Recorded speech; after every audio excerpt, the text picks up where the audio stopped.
नमस्कार हम दोस्तों, आगे एक नए वीडियो के साथ आप लोग के बीच। गाइस, आज हम बात करेंगे पवन सिंह का एक गाना आया है नथिया पनाव का, उसका टीजर आया है और कल सुबह 6:15 उस गाने को रिलीज किया जाएगा उषा फिल्म से। यस गाइस, ये गाना बहुत ही धमाल मचाने वाला है क्योंकि मुझे लगता है कि ये भी गाना लगन स्पेशल होने वाला है। क्योंकि जब से पवन सिंह हथियार गाना गाए हैं, हथियार जो रंगदारी वाला सॉन्ग था, उसके बाद रंगदारी गाने का क्रेज भोजपुरी इंडस्ट्री में बढ़ गया है। इससे पहले बहुत सारे गाने रंगदारी के बनते थे, लेकिन हथियार ने एक अलग लेवल में लाकर खड़ा कर दिया रंगदारी गानों पर।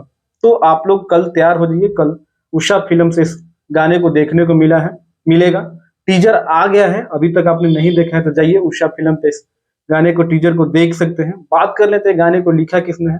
गाने को लिखा है सुधाकर जी ने और म्यूजिक है शुभम राज एसबीआई। तो बहुत ही कमाल का गाना होने वाला है और बहुत ही कमाल मचाने वाले हैं कल पवन सिंह। तो आप लोग कितना एक्साइटेड है कमेंट करके जरूर बताना, और चैनल पर आप लोग नए होंगे तो चैनल को जरूर सब्सक्राइब करना।